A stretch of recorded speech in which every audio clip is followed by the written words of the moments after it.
need you to listen, I need you to hear, and don't show.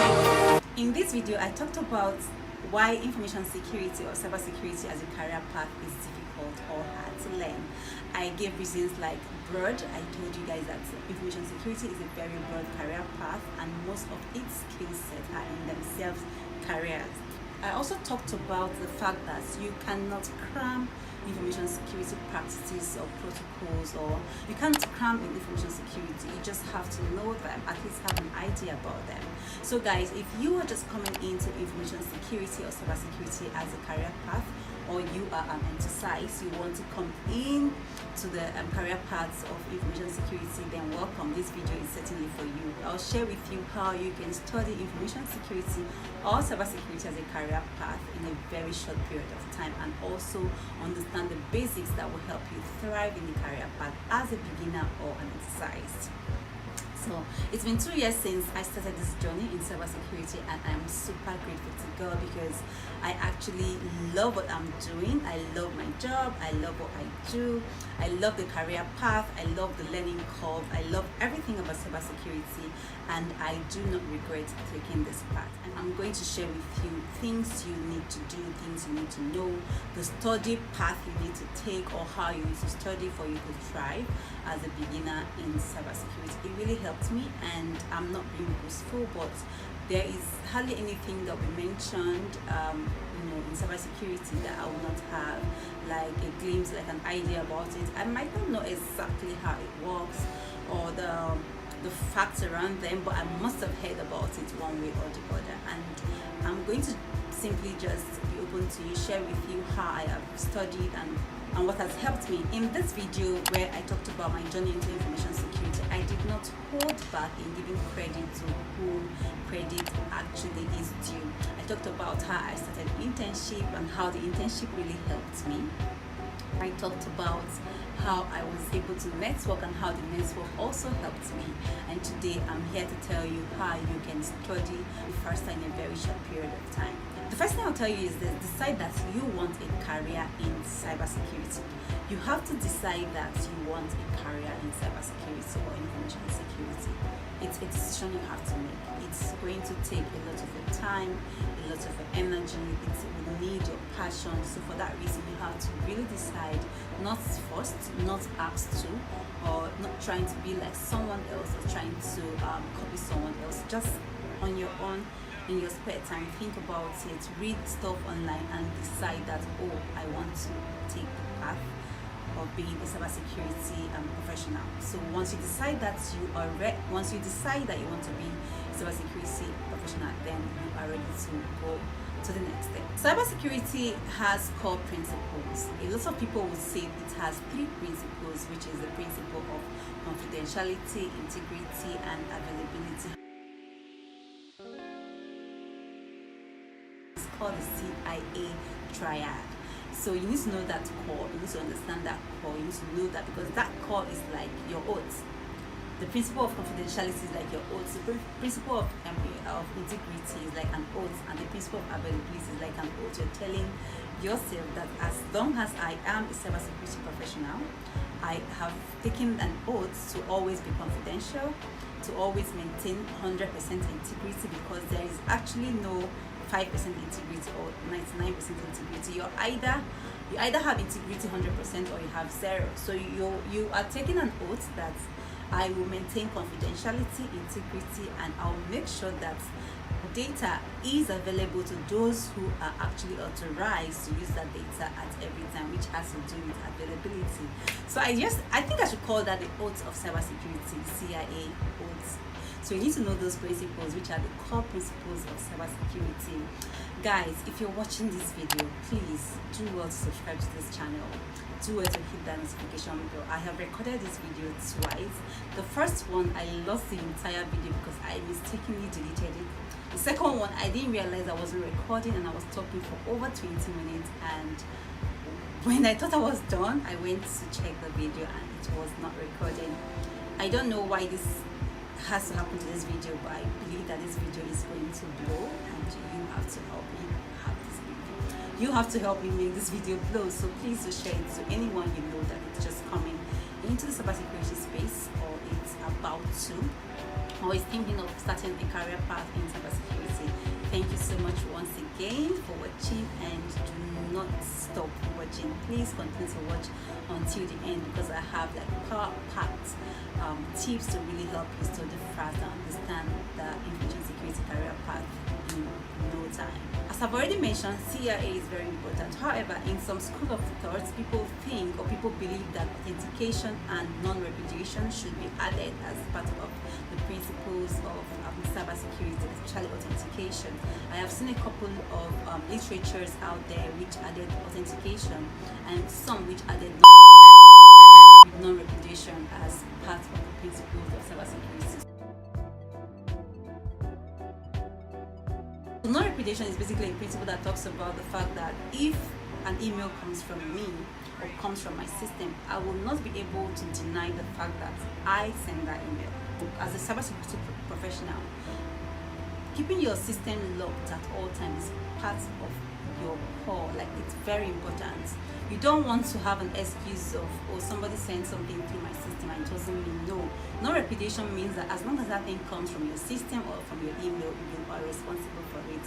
So I think responsibility is part of the core principle, as well as authentication. As long as that email was able to authenticate, or as long as somebody is able to get your email address and your password and is able to authenticate into a domain or into an environment that was supposed to be confidential and supposed to be for only staff or only authorized people, and someone is able to use your credentials to authenticate, it means that you have failed. And as a cybersecurity person or professional, it is so wrong. So please, it's important for you to always keep your systems locked and always keep your password safe. I'm not here for password talk.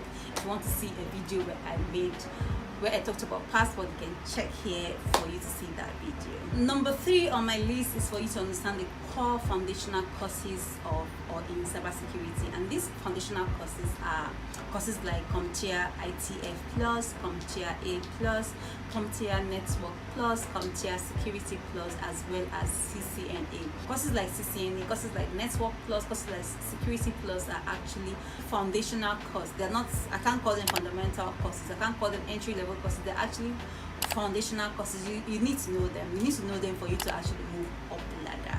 So those foundational courses are very important. If you know you don't know much about computers and you want to learn from the very scratch, you can start with CompTIA ITF Plus. If you have an idea about the RAM, the ROM, the system, how it works generally, the hardware system, but you don't really know as much, you can start with CompTIA A Plus. However, if you think you understand the virtualization, cloud computing, a bit of networking within the computer system, and you understand the hardware itself, you can actually leave CompTIA A Plus and move on to CompTIA Network Plus or CCNA. CCNA and Network Plus are almost the same thing, just that Cisco CCNA is actually it's actually just for the Cisco systems. Basically, they give you the core of networking, they make you understand the core of networking, but it's more geared towards the Cisco system and how it works, and how their switches, their routers, and their entire networking system works. So the principles there are based on the principles and protocols of Cisco OEM. So that being said, you have to try and understand these foundational courses to really help you. Don't skip them. No one should lie to you to move all the way from nothing. You didn't study computer science in school, you didn't have any background in computer sciences, and you just jumped to do S plus. I would not advise you to do that. Personally, I would say no. No matter how well you know these things, my dear, if you can start with Network Plus. It's really help you when you're studying your S plus. You don't necessarily have to take these exams. You can study for CompTIA A Plus without taking the exams, study for CompTIA Network Plus and CCNA without taking the exams. However, you can study for Security Plus and decide to take the exams. So I have been saying I'll take my CCNA exam for a long time now, but I got a job earlier this year, and for some reason I've been really busy, and now my job requires me to pass a different exam, and for that reason I have to put my CCNA on hold, to face the exam I'm supposed to pass to actually be able to thrive in my job and perhaps move up the ladder in my job. So for that reason, I have decided to put my CCNA on hold. I actually have studied CCNA. I've actually done the course, but I thought it would be important for me to have that certification, and I really do want to have it. So this is me actually opening up to you guys, so you guys will hold me to my neck and make sure that I pass the CNA this year. I mean, I need to pass that course this year. So when I go back to studying it, I'll let you guys know, and when I pass it, I'll definitely announce to you guys, because I know I'll pass it. I really do enjoy networking. So guys, make sure you understand these foundational courses is very important. Do not skip them. Don't let anyone tell you that you can just wake up and become so and so without doing these courses. You have to know them. Yeah, it might work for some people that they don't do those things because they follow some certain pattern, but for me, and for me to you, I'm telling you that it's important for you to do these foundational courses. So it's important for you to know like your port numbers. It's important for you to know the protocols. It's important for you to know the principles, practices of each of these skill sets. The different domains in cybersecurity are in themselves skill set, which are in themselves career field, and these career fields also have like other career fields underneath of them. So it's important for you to understand all the protocols, the principles, and the practices of these different domains. I mean, you have to study them one after the other. You do not have to be an expert of the subject matter, but you have to understand how these things work. So it's important for you to bear in mind, in fact, if it means that you have to paste it somewhere, the principles of compliance, risk and management, the principles of networking, the principles of forensics, the principles of reverse engineering, in fact, just paste them somewhere. You have to understand how these things work. What are the guidelines? What are the practices? How do they work? What are those platforms that you need for them to work? What are the tools that are required for them to work? What are the protocols that these things work with? You need to understand these things. It's very important to help you study fast. That way, even if you're not majoring in a particular domain, because you've understood the principles and the practices and how this domain work, when anyone talks about it, you'll be able to communicate. You don't have to really know it, but you'll be able to understand what the person is saying. So please, if there's anything you're going to take from this video, is the fact that you have to know the principles, the practices, and the protocols of each domain in cybersecurity. If you're yet to hit that subscribe button, please do go ahead and hit the subscribe button and also the notification bell. Thank you so much, and let's move on to number 4. So I've talked about the fact that you need to know the principles and the practices. The next thing you have to do is pick the domain you're interested in. So as much as I'm not such a fan of specializing immediately you get into cybersecurity, I feel as soon as you understand the principles of each of these domains, it's time for you to actually tell yourself, this is what I want to be. So you might say, I want to be a compliance officer, or you want to be a risk management officer, or anything that has to do with compliance and risks. However, you have to create a path for yourself. What is the path I'm going to take? What and what do I need to do to get there? Do I just want to wake up and become a compliance officer, or do I really want to understand the core of cybersecurity before moving on to becoming a compliance, risk and management officer or professional? Oh, do I want to be a forensics person? If I want to be a forensics person, what are those other things that will make me thrive as a forensic person? So you need to understand that pathway for yourself. You can actually check online. I'm going to link in the description box a cybersecurity map that will help you. So in case you want to be a forensic person, or you want to go into reverse engineering, and maybe the job you have currently, or the job you're seeing around your country or around your area, is not necessarily jobs that have to do with reverse engineering, but you have to do other things to keep yourself busy and keep yourself understanding the profession or understanding cybersecurity. So you need to understand those things you need to do. Okay, what am I going to be reading about? If I'm heading to compliance, if I'm heading to forensics, if I'm heading to reverse engineering, what are those things that that is required of me to know? So you need to understand those things and also go back and understand the principles of those things, or those pathways, the protocols, and the practices. Number 5 on my list is practicals. You have to try your hands on anything possible. You have to learn how to put your hands to work. You have to learn how to do dirty things. You have to learn how to not just understand it by book or by theory, but put your hands to work. Know the command line, some things you need in the command line. Put your hands there. These are like the least of the list. So many things you can do. You can build yourself a lab on your computer. I have a lab on this computer. I'm hoping to build something bigger or something with much more OSCs and much more tools. You can own a lab. Try and make. There are so many videos online that will tell you what you need in a lab. As for me, I know I need like a Windows SP, I need like a Kali Linux, and Ubuntu, like a server, maybe Microsoft 2016 server. I mean, know these things, right? And it's to really help you. So when somebody talks about it, you can talk. Bob Suite is very important. I've used it a bit. I've used a bit of Wireshark. I've used a bit of Nmap. You need to know these things. You need to get practical. Know what vulnerability management is about. Know what tools you have to use for vulnerability management.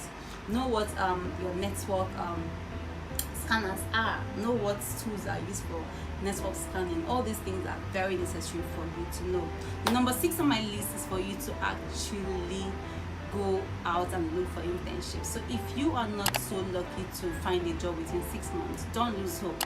Keep going, keep looking for that internship. You will get one. It doesn't necessarily have to be an internship in a physical internship. It can be an internship that is virtual. It can be a virtual and online internship. Bootcamp. Try and do those things to really help you, because you need to understand how the system works, how the industry works. It's one thing to know the practical, to know the principles, to know the protocols and practices. It's another thing for you to actually know how the system works, the reality of things, what really happens, how those attackers really behave, what happens, what are those things that alert you to attackers taking their first moves. You need to know these things, how they really work in the industry. The next thing on my list is for you to be patient. I mean, I mentioned it already, but I think I have to reiterate it. Patience is very important. Passion and patience and tenacity. You have to just keep on doing it, even if it looks as if, oh, the money is not coming, it's difficult and all that. As long as you've made the decision to actually go in this career path called information security, see it as you are giving back to the community. As there are more technologies coming out, as there are more wearable technologies and all that, which very soon when we start reacting to some wearable technology, new technologies, it's important for you to understand that you're part of a community that is about to make change. We are like an online army, basically. So you need to understand that and make sure that you're patient with yourself while you keep learning. Number 8 on my list is for you to actually study with pictures. So there are so many online materials that will help you and show you the pictures of what you've been studying theoretically.